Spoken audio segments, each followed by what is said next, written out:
Welcome to another edition of the Basketball Teacher Podcast.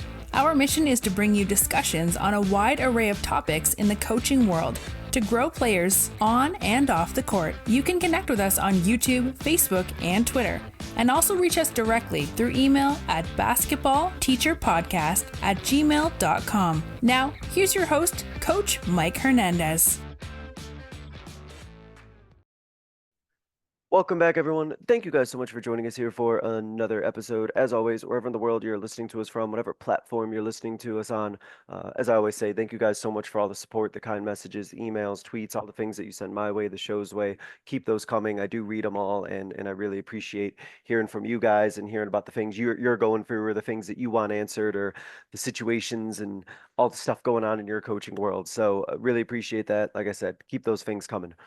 We're going to get into the mental side of the game today and specifically talking about how to teach players and how to coach players on how to handle mental pressures, how to handle the mental side of the game. You know, as coaches who are listening, that there's a lot of mental pressures on athletes today. There's stuff happening on the court that they got to handle. There's off the court stuff. And of course, as coaches, we want our players to be as mentally strong and make sure that they have the tools and the resources and they have things that they can look at and draw upon so that they're as strong as they possibly can be for off the court situations and on the court situations. So that's what we're going to jump into today. So this episode, hopefully we'll give you some ideas or some suggestions to just get your guys or girls, that much stronger on the mental side. So happy to be joined today by a guest who's really busy in the coaching world. He'll probably explain all of his different stops and all the things he's currently doing right now, but he's on the AAU side. He does training. He's currently in the middle school side coaching as well. So a lot of different experience that he's going to bring to the conversation.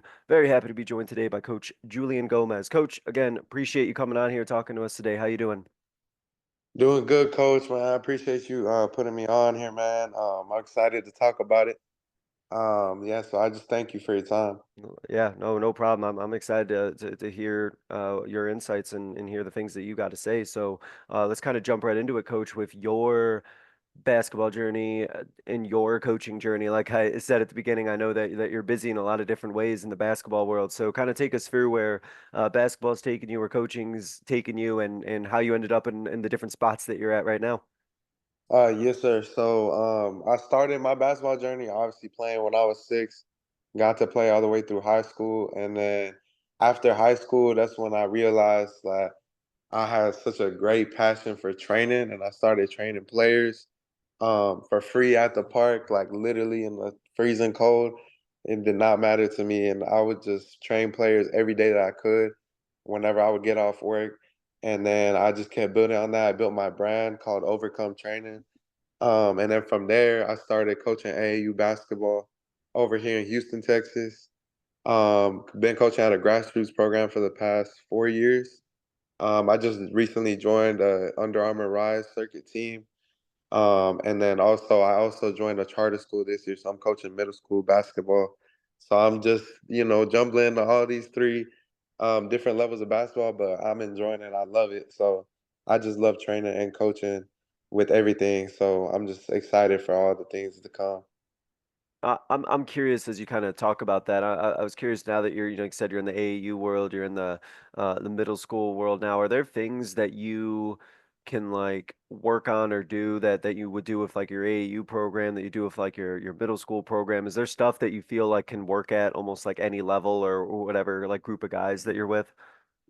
Yeah, of course. So, on the charter school level, so skill levels are a little bit lower than it would be at AAU. But at the end of the day, fundamentals are fundamentals. You get to teach obviously the jabs, the rip throughs, the pump fakes, learning how to have good form, learning form shooting, learning the IQ of the game, like just a simple screen pick and roll, learning how to just communicate. Honestly, like I've just been working fundamental drills, like learning how to just play simple play with jabs and rip throughs and triple threat, and just learning how to just play through 1 to 3 dribbles. I usually teach that with all my trainers. So like with all my trainees, and the AAU and also with charter school, like I carry that culture on where you should try to score and make a play within 1 to 3 dribbles. Like everything should Mm. be efficient. You shouldn't be wasting time with the ball. You shouldn't be holding the ball for too long. because then the offense and the defense will get stagnant if you're just stationary. So just teaching the little IQ things in basketball, like pick and roll, cutting, obviously cutting off the ball, like that to me is very key. Like with all my teams, is moving off the ball, and then on the defensive side is I think the most important thing that I've taught in AAU and in school ball is just being able to communicate from the front to the Yeah. backside. Like if the backside is not communicating to the front and the front's not to the back, it's gonna fall apart, and y'all are just gonna get picked apart the whole game. So just setting foundation into these kids is what's important. Yeah, and to your point, right? I'm sure you can speak to this that guys are not necessarily naturally communicating on the court. It's something that you got to teach your guys like what to be talking Yeah, about, how to talk, because I know at least in my experience, like players are not going to be saying a lot. They're not going to communicate, and they got to really be shown what they should be saying, how to talk, and really bring that out in them. exactly. And it's just some kids that I realized through coaching is that some of them they have it in them, but Hmm. they're just at first they're too shy to express it and too shy to like they feel like they're lesser than their teammates, or they might feel like they're less talented, so they don't want to step out their way. But I try to make sure, like with all my players, like it's an emphasis. If you're the loudest team, you're the most physical team, then you have a way better chance to win the game than the other team that's just quiet, trying to go through the motions. Yeah, no, 100% agreed.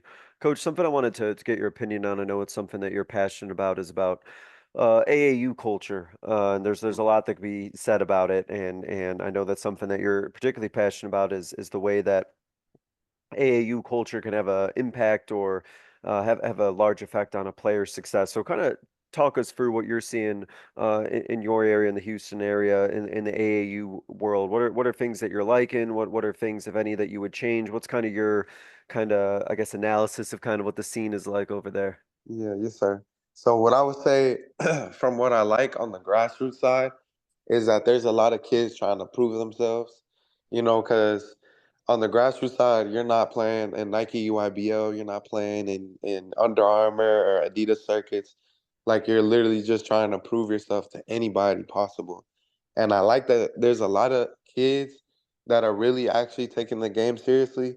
But then on the other side, what I don't like is that there's a lot of kids and parents that invest so much money into these big name programs, but these big name programs aren't really investing a lot of time into these kids. Like for example, some of these like circuit teams, for example, they're promising only 6 tournaments or 4 tournaments, and they're charging these kids crazy money, and it's just for the name, and they practice like once a week. And to me, that doesn't seem like you're giving back to these kids. I feel like you need to invest at least 2 days a week to practice with these kids, like really teach them the game, teach them how it's gonna be in the AAU setting. It's gonna be way more fast paced. You have to be prepared. And not only that, like on the other side of things from AAU culture, I love that some of it is competitive, but I also feel like a lot of it is so much on the name and so much on the money, like which team brings in the most popularity.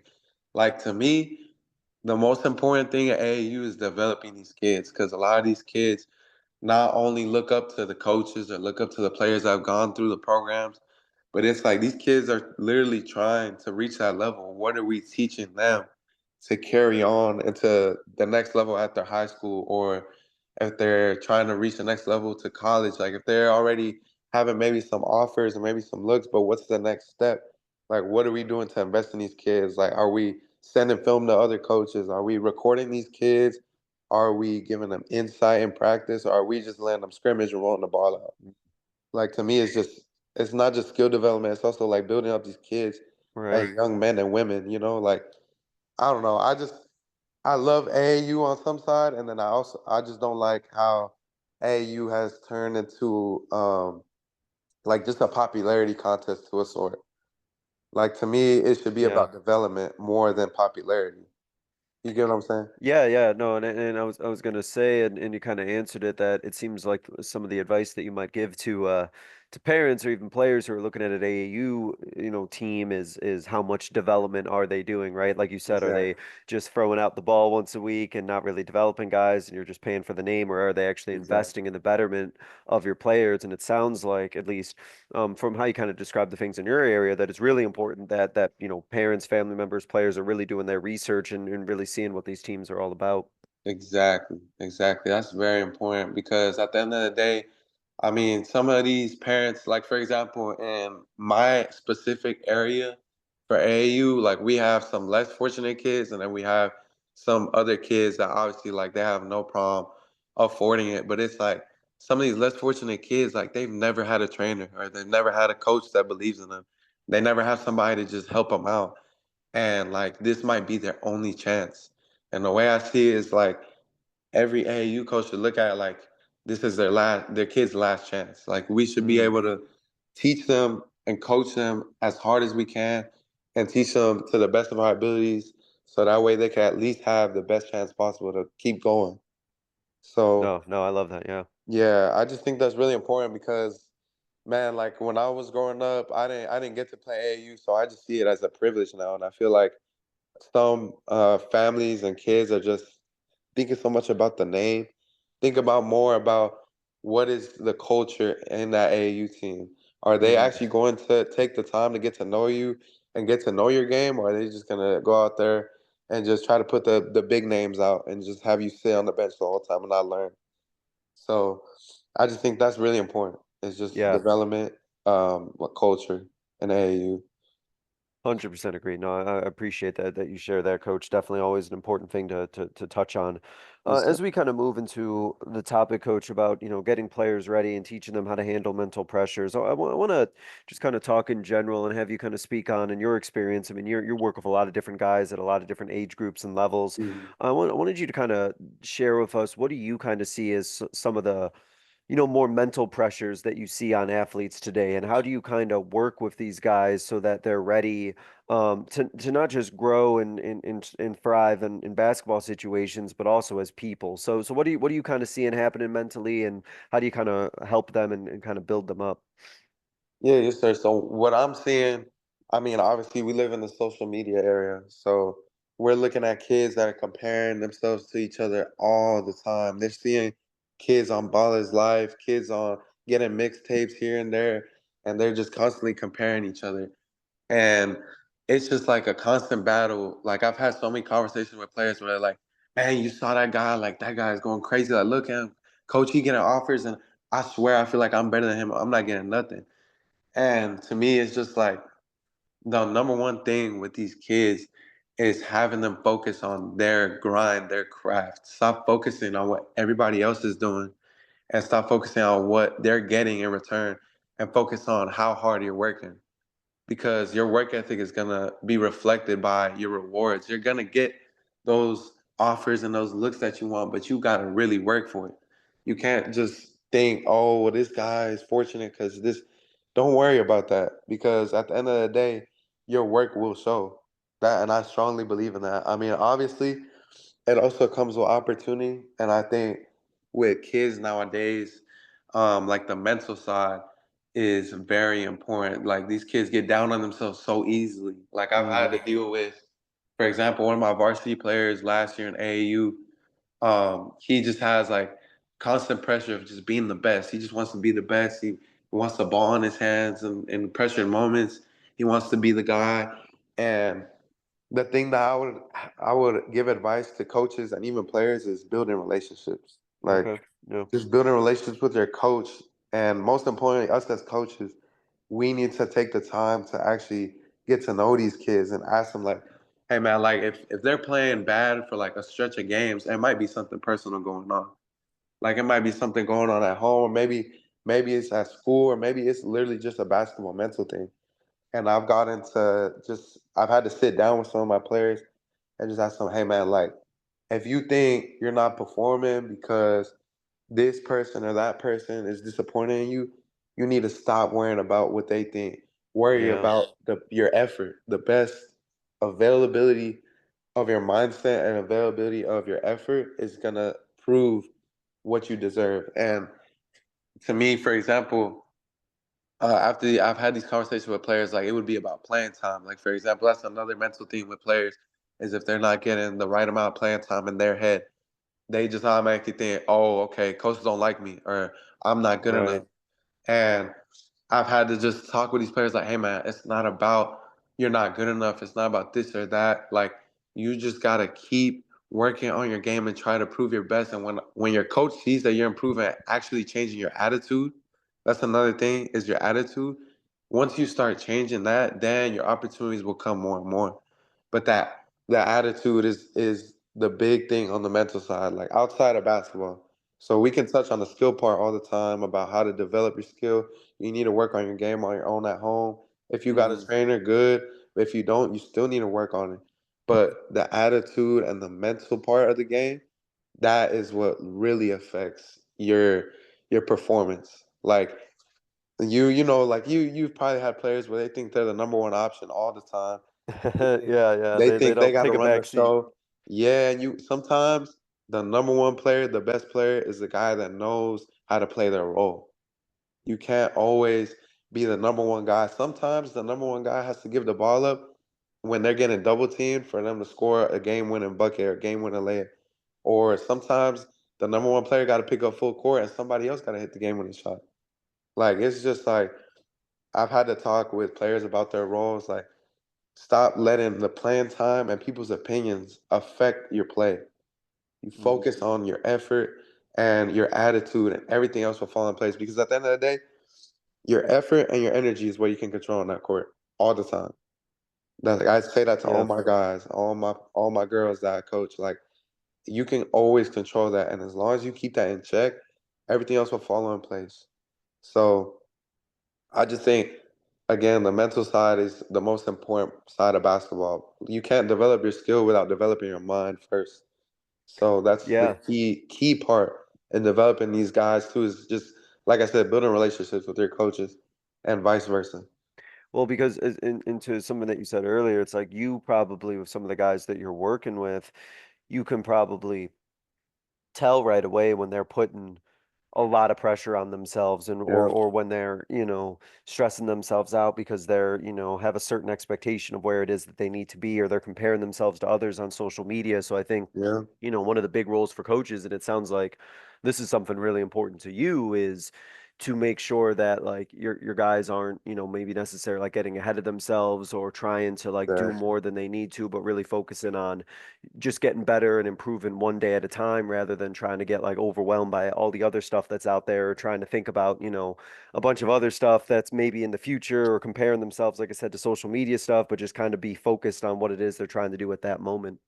exactly. Not like just the saying, like keep the main thing the main thing. Yeah. Like I have, for example, one of my players I train. He's a D3 player for University of St. Thomas, and this kid is like mentally the strongest kid that I've ever trained. And it all comes down to all he does is just lock himself in the gym every day, get shots up, work on your game, work on film. Like he's not worried about everybody else out there. Like, yeah, I'm a D1 talent, but I'm at D3, so I'm a lock in on getting this playing time in here and affecting my team here.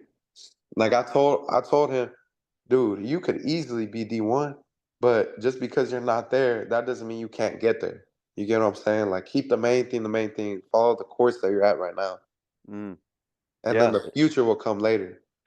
Yeah, and I'm sure, like we talked about, that's kind of hard for some of your players because they compare themselves a lot to everyone else. But like you said, with that Exactly. relationship part, if once that player trusts you and they say, "Hey, like, and I know that this coach has what is looking out for me and has what's best for me," like they can really hear and listen and follow your advice because they believe that what you're doing and what you're telling them is going to be what's ultimately best for the kid. Exactly. And So it's just relationships, man. Just yeah. relationships. Yeah, no. So I, Okay. I I was gonna just follow up with that and just say like I think that I'll let you kind of describe it first, but I imagine that when you're working with guys, you're training guys, how important is it to first establish that relationship or get to know those guys and what they're about before you start doing any on the court stuff? Oh, that's really important, man. Like for example, when I first start training a player, like if it's a brand new player, I try to get to know them, like, what school do you go to? Why did you start playing basketball, or when? And why do you want to train? Like, what do you want to get better at? What do you think your strengths and weaknesses are? Or what do you think is something outside of basketball you need to work on? And some kids will say, oh, the mental side, like, of the game, like, I just don't have confidence. Or some kids will be like, Mm. oh, like, coach, like, I'm failing my classes and I can't even get playing time. I can't even get on the court because I'm not passing my classes. So it's just like the relationship part has to come first before these kids can trust your development. Because Yeah. any trainer or coach can be like, all right, guys, let's do this drill. And I just want to see your progression. But if you're building a relationship with these guys, like, they're gonna give more effort in these drills and these scrimmages for you. And it's not that they're doing it for you, but it's just like when you're building that relationship, it motivates them even more. You get what I'm saying? Because you have that Yeah. connection with that player. Like, for example, I'll say one thing that I love doing with mostly all my players, but my older guys, is like, while I'm in the drill, because I defend my players in the drills. I don't like just teaching them a drill and just having them shoot open shots. It's not realistic. Um, and while I'm Yeah. guarding them, I'll be like, oh, like, remember that coach? Like, he said you're not good enough. Or remember those guys? Like, they took your spot. Like, just having that motivation, just keep throwing it at them, building their mentality while they're in the workout, not just outside of it. So I think it's really important that you build that relationship so that way you can step into that personal side with them. Like, oh, I remember this player told me that, and I can bring that up now, and it's gonna motivate them to go even harder on this drill. Or it's gonna motivate them to get Know, in the gym know even those more than they buttons to are now. push. Yeah, it's like know Exactly. exactly what to push on them. But yeah, if you don't Exactly. have that relationship, you can't really be saying Exactly. that or doing that, right? Exactly. Yeah. If you don't have that relationship, they're gonna be like, man, what is this guy talking about? Yeah. Exactly. So I think Yeah. that's very important, man. I love the personal side of basketball just as much as I love the skill development. So And to kind of tie those two together, when you're working with a guy who's maybe, they're in a bit of a slump or they're in a bit of a funk or maybe like mentally, they're just making some mistakes or they're kind of hitting the wall or maybe they're not, progressing to a level that they feel that they should. How do you kind of work with your guys to kind of push them through or kind of get those breakthroughs with them if they're kind of hitting that like mental wall and really starting to struggle on a certain skill? yeah, so the first thing that I do in that situation is I always sit down and have a conversation with them. So I'm like, Mm, why do you think you're having this slump? Like, is there something that's going on outside of the court, outside of basketball? Or is it just like you're not seeing the ball go through the hoop and it's just affecting you every time it misses? And based on their answer, like, for example, some of my players have told me like, man, my coach, like, he's just not giving me opportunity, like, I barely touch the court. Or, for example, like, they'll be like, nah, coaches don't like me because every time we're in in-game situation under pressure, like, I never get the ball or this and that. And the first thing I tell them is like, okay, when it comes to the game, can you control the coach? Can you control the other players on the other team? Can you control your teammates? The answer is no, all the time. mm, But you can always control your reactions, your effort, your energy. If you are constantly complaining on the sideline, talking about, man, nah, don't, I'm not coming out the game. Why are you taking me out the game? Like, I feel like, especially in AAU, kids say that I hear it all the time. And it's like, you got to understand, the more you complain, the more negative you seem, the less your coach will give you opportunity. And when mm. you're in a slump, the more you keep talking down on yourself, the worse it's gonna get. But if you start building yourself up and remind yourself of all the work you put in, then that confidence will slowly start coming back. Like, I've had some of my players that get in shooting slumps, or they just been playing bad, and they're like, Coach Julian, like, I don't know what I got to do. Like, it's not working, it's not clicking. And I just tell them like, hey man, look, everybody has bad days, but how often are you in the gym? And based off Yeah. their answer, if they're telling me, Coach, I've been in the gym every day getting shots up, like, it doesn't make any sense. All right, okay, stop it right there. That's when I tell them to stop talking. You got to trust your work. You see all the time you put in the gym. Every time you step on that court, remind yourself how much time you put into the game and just keep pushing. If that shot is not falling, you go to the rack and get you a layup or get fouled watch a free throw go in. Then maybe your shot might fall. But it's just a slow build when it comes to getting in slumps. Like, you got to get down to the root of the problem. If it's basketball wise, okay, maybe we need to tweak our training plan. Or maybe you're just not in the gym enough. Or maybe you just got a bad attitude. And if it's on the personal side, okay, what can I do to help you? Or what are you doing to improve that situation? So it's just, man, it's crazy because I feel like kids nowadays, when it comes to the mental side and getting in slumps or just going through the motions, it keeps reminding me like these kids compare themselves all the time, and I hear it all the time, and I see it like the way they just watch other guys get opportunities, and they're like, "Man, coach, like I deserve that," but it's like, man, you gotta stop worrying about everybody else. Yeah, You gotta at that the end of the day, comparison stuff. exactly. Just ask yourself, what am I doing? Am I doing enough? If you know you're doing more than enough, then you gotta just keep at it and remind yourself how much work you put in. And it's eventually gonna fall into place. But everybody's gonna have slumps. Even Kobe, even Curry. Curry shot like 2 for 29 before, 2 for 19 before. He's shot, I'm pretty sure, 1 for 11 one game from three. He's the best 3-point shooter of all time. Who's gonna tell him to stop shooting? Hmm. Nobody. Who's gonna tell him to stop working? Nobody. So it's the same thing with you. You just gotta keep pushing. That's it.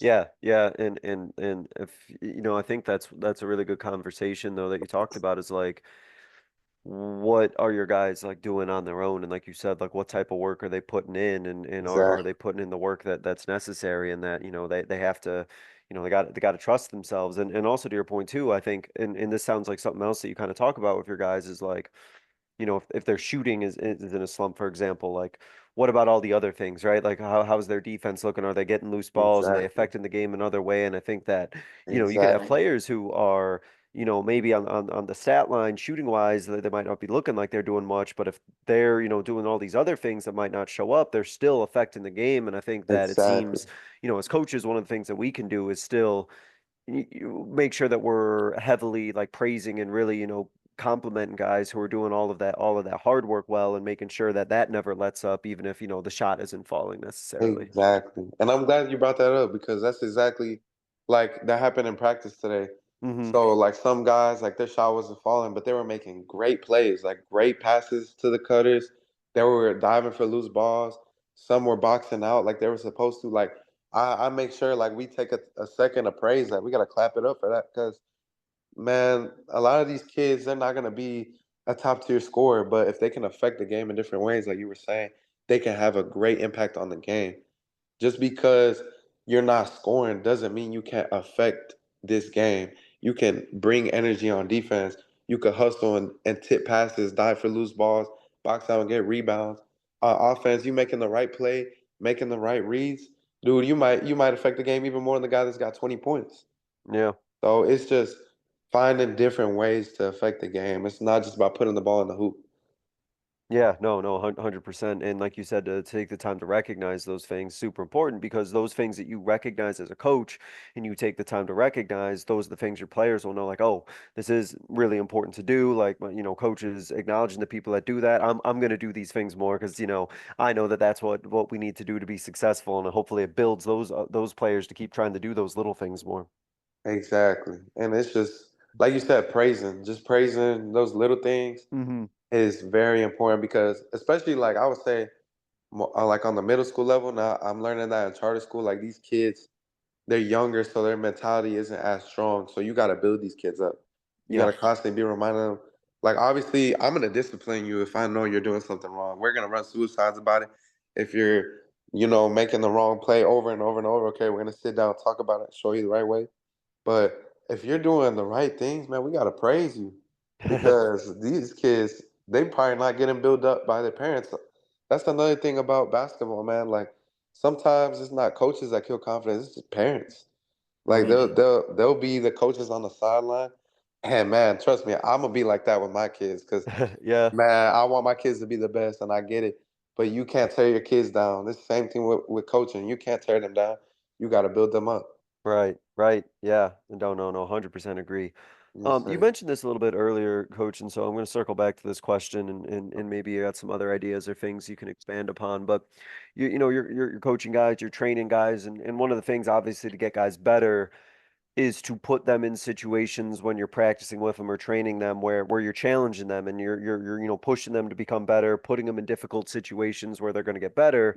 And so I was kind of curious about what it is that you do when you work with guys to, really push them and really challenge them, but also make sure that, they're in an environment where they know that like you care about them and you're not going to push them and it's always going to be negative. How do you kind of make sure that you're putting them in those tough situations, those situations to get better, but also making sure that it's a positive experience? Yeah, so the main thing I would say is putting them in in-game situations that I've seen them in the game do. That's the first thing, is just setting a plan for what I've seen them do in the game and try to make it realistic. For example, my college player from UST, we'll put him into a pick and roll action, and he has to, off the pick and roll, he takes that one little skip to read, and it's going to either be a pull up jumper or it's going to be a pocket pass to the roller. And right after that, we're going into a catch and shoot three in the corner, and it's got to be game speed. Like through the whole drill, I'm telling you, like, come on, like Hmm. sprint. And if I see you walking, like, I'm gonna get on to you, like, bro, that's not good enough. Remind yourself every time that you're letting up or you're giving up, remind yourself there's somebody that's working harder than you all the time. And like for example, with my guys that are trying out for basketball, like I have some clients that are first year trials for high school, and I'm telling them like in the middle of the drill, when, for example, let's say we're working on um, an off the dribble layup, and then we go straight into a floater, rip from the elbow, and then we go straight to a catch and shoot. And then they go 0 for 3 and they put their head down. I'm like, hey man, you gotta keep going because Yeah. there's other kids out here that are trying out that are working way harder than you. You cannot let your mentality bring you down. Pick that head up and we gonna keep going. And I'm gonna dap them up. I'm gonna be like, all right, take a breather, let's go. We back at it again. Because with these kids, one thing that I've noticed is their attention span is very limited in this generation. And you got to keep them in line. Like with these guys, for example, pushing them, but not pushing them over the limit to where it's like, diminishing or like you're trying to bring them down, like, oh, you're not good enough. No, that's not what this is about. I'm trying to motivate you enough and remind you of all those people that have doubted you and all those people that are working hard at you. So it motivates you to push even harder every time you're on this drill. Like, for example, one thing I like doing with my trainees and my teams is we'll end with like ball handling, and it'll be like a variation of like 300 to 500 dribbles, and then right after that you got sprints, and it's like if I see you jogging or if I see you like start landing up and you think like that's good, that's not gonna happen. I'm gonna get up there. I'm gonna start slapping your shoulders while we're doing the ball handling drills, and then in the sprints, I'm gonna run with you. I'm gonna tell you I'm faster than you because I'm not. I like. I don't know, man. I just have such a passion for motivating these kids that it's like you gotta remind yourself as a coach. There, you might be the only kid.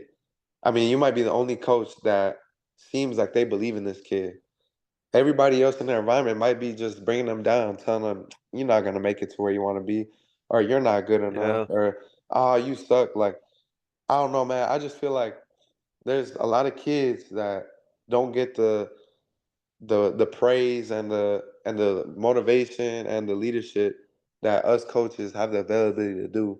And I emphasize that a lot because in my high school career, like man, it was rocky. My high school Was it? basketball career was rocky, and I had a coach one time tell me like, "Oh, Julian, it just wasn't good enough." And ever since that day, it stuck with me, and that's just been my motivation ever since then. And now, like to where I'm at now, coaching, training, college, elementary, middle, high school players, like it's just a blessing, man. I feel like every time I'm coaching and training these guys, I got to give it my all. I got to motivate you. I got to push you to your hardest because I might be the only person doing it for you. So Yeah. No, no, you bring up a good point of like, as a coach, you don't know all the other voices that are in your guy's ear and you don't really know exactly, exactly what it is that they're telling. And so, one, like you said, you don't know how positive people are. Two, you don't know how hard or not hard some of the other, Yeah. trainers or coaches or whoever these guys are working with are doing. So, I almost kind of maybe look at it of the sense like you kind of said, like maybe I'm the only buddy here who's really going to be pushing this kid to the fullest and almost have that Exactly. mentality as a coach, like I need to give it my all with these players because I don't know what they're gonna, hear outside of the gym, but I know what they can hear when they're with me. And that's a really Exactly. big responsibility. And that's something that like as a coach to takes pride in that and know that these players need me like mentally and physically kind of locked in and ready to go the whole time that they're working with me and we owe it to them as coaches to make sure that we give them everything that we got because once they're out of our control and once they leave our gym Yeah. it's like you don't know necessarily what they're doing. Exactly. Exactly. And that reminds me of another thing that Hmm. I said in practice today was no matter if I'm in the gym or out the gym, I want y'all to be the same team. Like I want y'all to have that same energy, that same attitude where it doesn't matter if your coach is there or not, you're working just as hard. And I think that's really important is just trying to build that culture with your players, whether it's training or coaching, because if you're not trying to push these kids to your limit, then I feel like coaching is not for you. Yeah. Because at the end of the day, the reason why we coach should be because we love these kids and these players, and we're trying to get them past what we couldn't get to, or past what maybe their family couldn't get to. Like we should want to improve them so much that they feel so confident in themselves. And I just think that's really a big push for me, man. It's just trying to get these kids to just build confidence in themselves, trying to instill that hard working mentality. Um, just like I said, like it comes back to that social media era. Like I feel a lot Mm. of kids are just too busy on their phones comparing themselves. Man, go out there and work. Go roll that ball out. Go to the park. Go to the gym and just work. Do what you got to do Yeah. to get to You, where you want to be. you can always get a little bit better, put in maybe a little bit of that extra work that others aren't willing to do. Exactly. Exactly. So a couple things I was kind of thinking about as I kind of heard your answer and heard you kind of talking about when you are um maybe in game situations, I'll kind of go to Mhm. that. I'll skip to that part. When you're in game situations, how do you as a coach kind of keep your team focused, mentally strong, kind of mentally dialed in without, getting too high, thinking that the game's in the bag, or too low and getting discouraged, thinking that the game's over? What do you kind of do with your guys in a game to make sure that they're, kind of focused on the next play and kind of stay in the course, so to speak? Yeah, so it really depends on the course of the game. So, for example, if we're blowing out the other team, we can't settle. Like I'm telling these guys, like, hey, don't let up off the gas. You gotta take these guys or girls out to the buzzer. We are playing until the buzzer goes off. Because if we let up right now and they come back, you best believe it's gonna be a tough game. And it's like a lot of players will let up and they'll start freestyling. Man, I'll call a timeout when we're up 18. I don't care. If you're gonna start doing your own thing, thinking that you're just gonna mess around, we're either gonna A, talk about it in the timeout and we're gonna fix it, or B, we're gonna have to sub you out. And in a different game situation, for example, in a tight game situation, if we're down, let's just say we're down two with 6 seconds left, and I'm drawing up this last play, and I got two guys arguing that were in the lineup, be like, hey man, we don't got time for this. Listen, look at me. We can win this game. Like you gotta tell these kids we have the ability to win this game, but you gotta lock in right now. And in those five Mm. seconds, you're gonna see from their reaction if they're locked in or not. And it's either again, you either take them out of this lineup or you get them in check in those 5, 10 seconds and they get ready for this play. You drop this play, everybody should know their role, and we try to get the job done. And if it's maybe a game that's just going back and forth, hey man, look, you see that team across the court? We trying to kill them. Our best chance to do that is by bringing more effort than them, bringing more hustle than them, being more fundamental than them. If we can get to the basket and get a couple layups, maybe that'll help our shot to get falling. Or maybe then, right after we make a layup, we get a full court press. And after that, they're done. And it won't be a close game anymore. But it's just, like I said, it depends on every situation. I've Yeah. had a situation before where it was I drew up a game winner play to shoot a three, and the guy who thought he was the number one option I mean, he really was the number one option, but that game was not his game. And he was like, nah, coach, draw it up for me. And then the other guy was like, nah, nah, nah, coach, draw it up for me. And then I was like, guys, let me do it. And then I started drawing it up. And I look at the second guy that said draw it up for me, and I was like, you know what? You got it. Because he's been playing off the ball defense. He's been playing on the ball defense. He's been hitting shots throughout the game. And maybe he's the number two option on the last tournament game. But today he's the number one option. And I trust him. So I'm gonna draw it up for him. And he ended up hitting the game winner.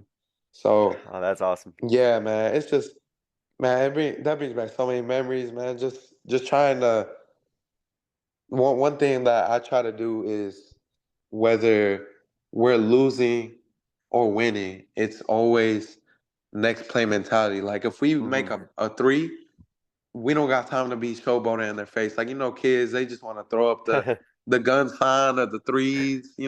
Like they just want to throw up their celebration. Man, we don't got time for that. Get back on defense and get this ball back so we can try to put the ball back in the hoop. So it's just reminding these kids, and whether it's in timeouts or during the game, like, hey, keep your head in the game, follow the game plan. And if you see another thing that I've noticed Hmm. too in game situations, if you see one of your players is taking over, trust that player. Because I've noticed, especially in high school basketball, there's some coaches that they just don't give their guys the green light. And I feel like that affects their success. Like there's some guys that really do deserve that green light, but us not giving them that extra confidence, that trust that we as coaches should do, it stints our growth. Because what if you just let him be a leader? What if you let him communicate instead of you? Like for example, the last thing I'll say, in in-game Hmm. situations, sometimes your players will try to be like, hey coach, like I got an idea, like let me drop the play. Or they'll be like, hey coach, let's run this defense, or let's double on this side on the slot. And it's like us as coaches, sometimes we got to put our pride aside, man. And in in-game Yeah. situations, these kids are the actual players in the game. They might see something you didn't, and Yeah. you might just get a way better result than you thought, and or you might have not believed that it would work. But then when you let the kids do it, and it works, you're like, dang, I'm glad I trusted my players. So it depends on what game situation you're in, but I definitely would say that trusting your players is very important, man. It's so funny you bring that up because as you were kind of going through that story, I was thinking about, a situation I just had a year ago with one of my girls who, Uh huh. they was talking to me and I was going over a player. I was kind of going over some sort of situation that I wanted to go in, and Uh huh. one of the girls that came up to me, she's like, Coach, like, if I get the ball, like I can take this girl, one on one. I can tell. Yeah. She looks tired. Her hands are on her legs. You might not notice it, Coach, but I see it. If you give me an opportunity, I can break her down. And I was like Yeah. a little hesitant because I was like, Yeah. not big on like one on one stuff, but Yeah. I was like, all right, if you see a situation like that, go after it. And man, she Uh got the huh. ball one on one. She made, just like a quick little move, and maybe in the first quarter that girl would have kept up with her, but man, she blew right by her, got herself a bucket, and I was like, well, Exactly. there you go, right? Because you see it in a way Exactly. that I couldn't, because she saw that girl looking tired. She saw that the way her body language was from the first quarter to the fourth quarter, and it's something that I feel like you said, right? Unless you're out there playing, you don't quite see it the way that our players do. Yeah, exactly. It's different. It's a different perspective when you're playing. Like me, for example, I still play, so I try to see it in both perspectives. But Hmm. what I've noticed is us as coaches that we're focused on so many facets of the game. Like while the game's going on, we're focused on, oh, why is my player over here having bad body language? And then, oh, we didn't notice that another player got his one on one or hit her one on one down there and made a bucket. And then that's why in the timeout you're like, nah, nah, nah, don't take the one on one, don't take the matchup. Like we're not trusting our players because we didn't see it. We're focused on so many different parts of the game. Like sometimes what your players say is correct, and sometimes it might be wrong. I've had a situation where, because I coach high school basketball girls in AAU last year, along Okay. with varsity boys, and I had a situation where I had a girl tell me like, "Nah, coach, like let's not run plays. Let's just like let us free play." And me, I'm a big guy. Like, no, you're gonna run the system that I got. But you know what? Okay, we were losing by I think 12, And I was like, okay, let's see what this does because I wanted to prove a point because I knew it wasn't going to work in my head. So Hmm. then, they come down, turn the ball over, then they scored on us. Then they came down, turned the ball over again, they scored on us. I called a timeout how to sub those girls off because it's just like sometimes it'll Yeah. work and sometimes it won't. Sometimes you got to let your players do that so they can A, learn a lesson, or B, prove themselves right. So, there's two sides to it. But man, I would just say like giving them that little bit of freedom can actually even help your team chemistry grow even more. Yeah, because in your situation that you mentioned, if the players didn't have that freedom and maybe, they were never given that opportunity, they might always, be wondering like, oh, what if, or like, Yep, like, man, exactly. like it could have been different if we were given an opportunity, but to be, able to give them that opportunity so they can learn by like, what happened, that turnover and everything like that. It's like, all right, like you kind Exactly. of tried it your way and this is what you saw happen. So now like let's kind of go through what it is that we've been working on before and hopefully they'll be a lot more bought in because they kind of see what happens when you do it the other way.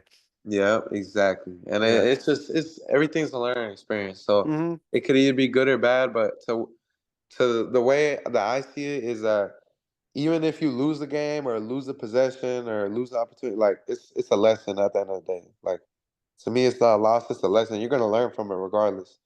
Yeah. So, and one other thing that I wanted to bring up was Sure.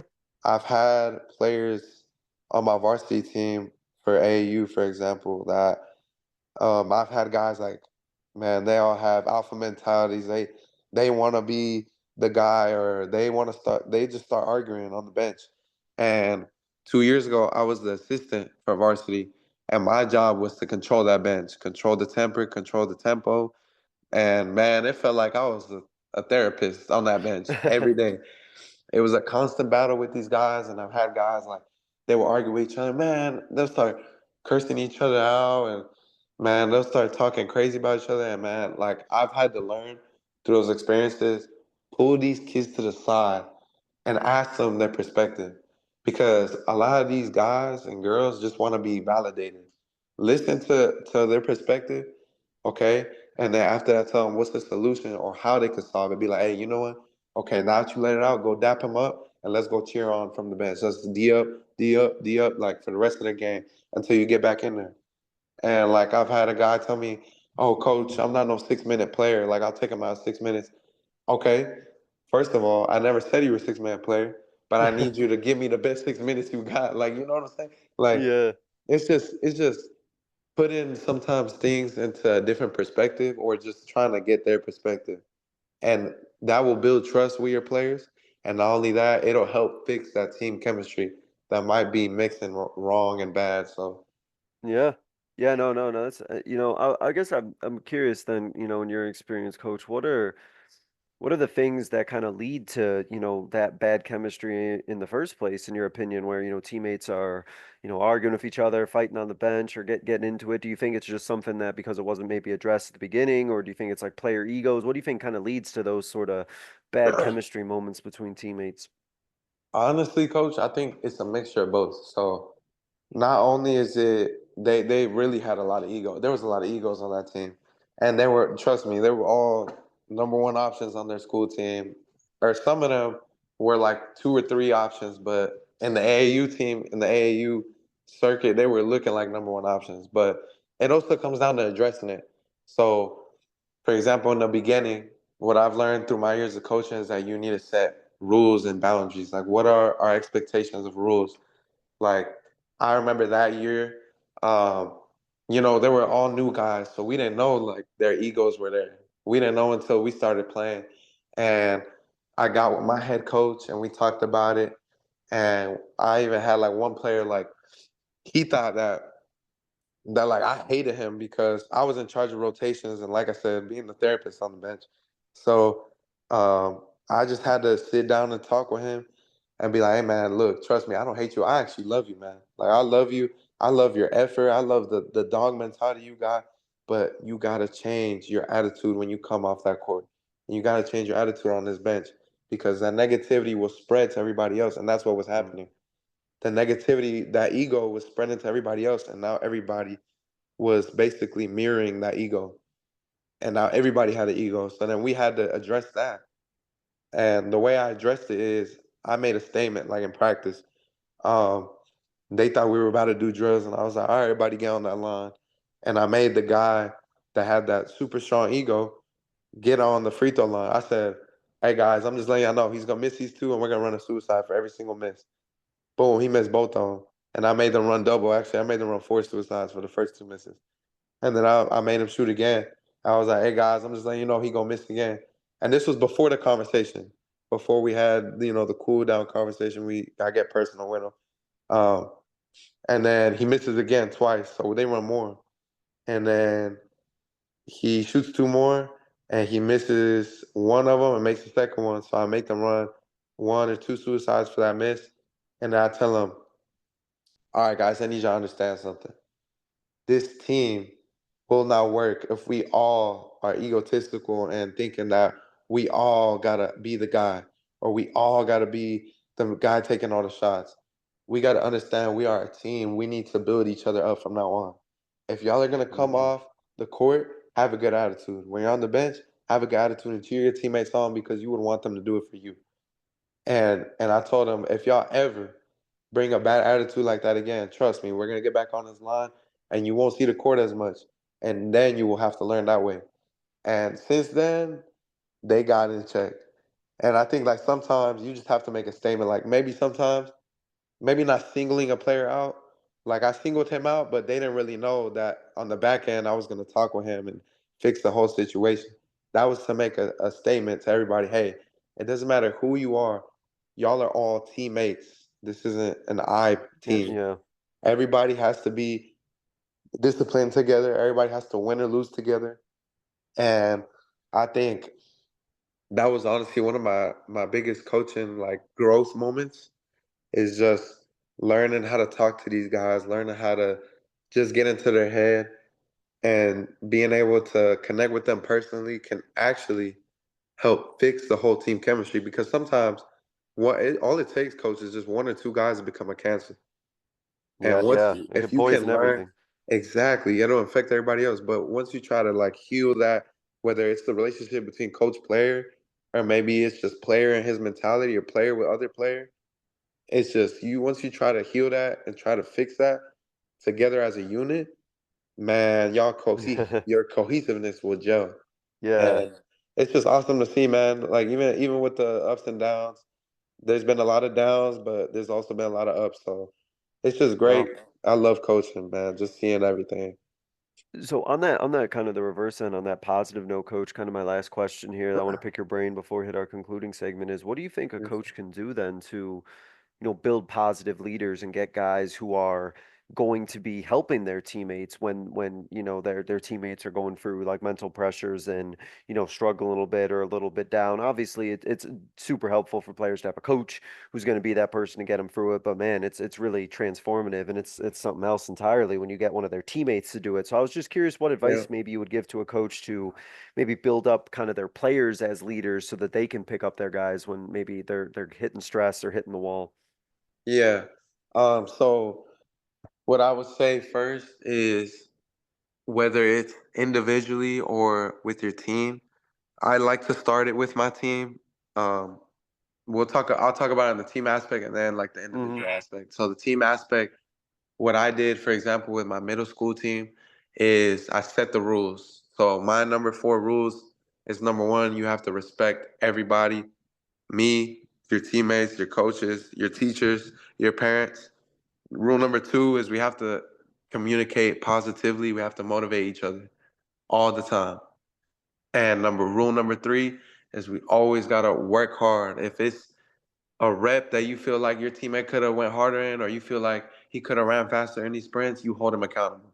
Like I literally told them, y'all have to coach each other too, because coaches, as much as we try to motivate and everything, we cannot coach your effort. It's up to you. Yeah. It's up to you whether you want to do it or not, whether you choose to do it or not. And my 4th rule is to just show up every day. You got to be there on time. Be there early is on time. And Love I that. feel like setting those boundaries first helps build up your leaders because from that day on, like I'm over there motivating them in drills. And I told them, while we are in these drills, if y'all are not clapping for each other, if y'all not praising each other, if you see the last guy in sprints, you go run with him. Like, for example, today in practice, we got two guys definitely out of shape. They're not making the time that I have on their suicides or their up downs. And I literally tell all my guys, go run with them. Like, go up there and run with them and motivate them. Tell them, hey, come on, you can do it. You can do it. Like, come on, keep pushing. I'm going to keep going with you. And I feel like those little things build up leadership, setting the rules and letting these guys and girls know this is what's expected, but I expect you to show that, not just me as a coach. Y'all have to show that as individuals.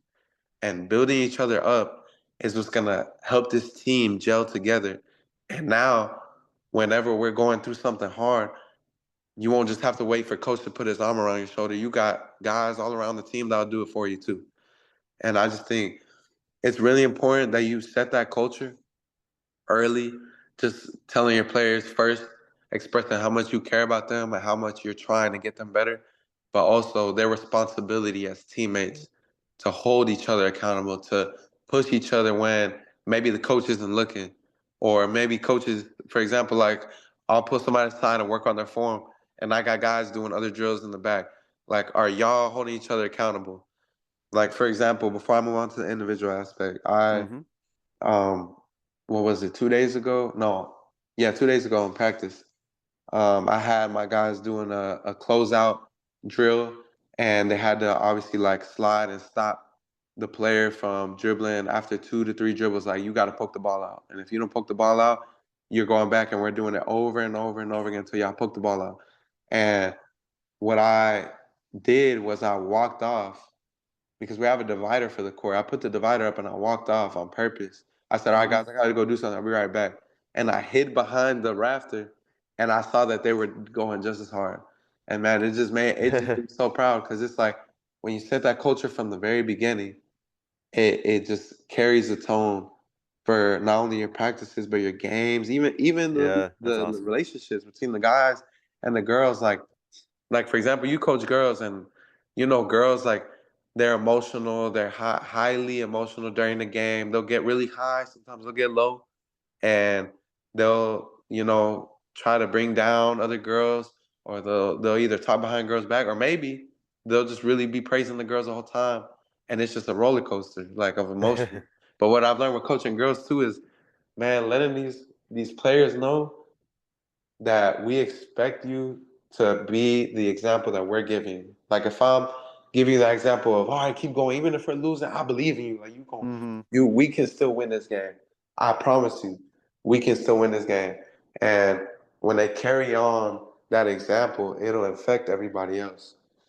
And Yeah. then on the individual aspect, I would say Mm-hmm. it's just getting to know what can trigger these kids can actually help you build a relationship with them. Like I've had, for example, middle school and AAU, I've had guys and girls that they had like a bad relationship. Like they'd either talk behind each other's back, or maybe they just didn't like each other. I would literally talk to them both individually, ask them their perspective, and then after that, bring them together, make them talk it out, and then they shake hands every single Yeah, time. that's They awesome. like it works. Like it literally works. It might sound silly, it might sound cliche, but literally just giving them the opportunity to express themselves will literally help them not only become better in relationships but better in leaders. Because now that they have that relationship with their teammates and they know that they can trust their coach, and they're like, okay, I'm gonna push that kid that I didn't used to like, but now since we're cool, I'm gonna keep motivating him. And I got guys Right. like that now that didn't like each other, and now they're best friends. So it's just instilling these little things, these little details into these kids. I don't know, like it's the little motivation. It's the little dapping them up when they make a mistake. Hey, you good? Or next shot, next play. Or even outside of basketball, hey, like, bro, how's your family doing? Like, how are you doing? Like, Mm. what you got going on? Like, do you need to talk about it? Do you need a vent about it? Do you need our team to just like, I don't know, sit down and just listen to you? Or do you just want to go out on this court and just let it out and maybe talk after? Like, it's just when you let these players know that you care about the relationship with them and build it within their team, within their other players and fellow teammates, they're going to learn how to be a leader daily. Yeah. No, fantastic. No, Yeah. Yes, great sir. answer. No, that's awesome, Coach. To wrap up, Coach, there's a couple questions I ask every guest, and I'll start with this first one. And you've shared a lot for this question, so hopefully you have Yes, another sir. one that you wouldn't mind sharing. But Okay. thinking back on your coaching career and all of the different moments and all the experiences you've had in your coaching career, what is a moment from your coaching career that you think by sharing it, our listeners would be able to learn from? Okay. I would say this is good because I've had a lot of experiences, man. A lot of learning experiences, a lot of good experiences. Um, Man. Okay, so I would say the first thing that comes to mind that really is important is when I was coaching my varsity team for AAU 2 seasons ago. It was really hard for our guys to mesh together because of the ego and just meshing together on the court. It just looked bad. And when I got to just sit down and pull each kid aside, I got to pull each kid aside and literally ask them like, bro, what is going on? Like, I know there's something wrong, and it's not basketball. I know it's not because I could see it in the look in your eyes. And man, when they opened up, they're talking about, man, my family's struggling. Like we're going through a hard time.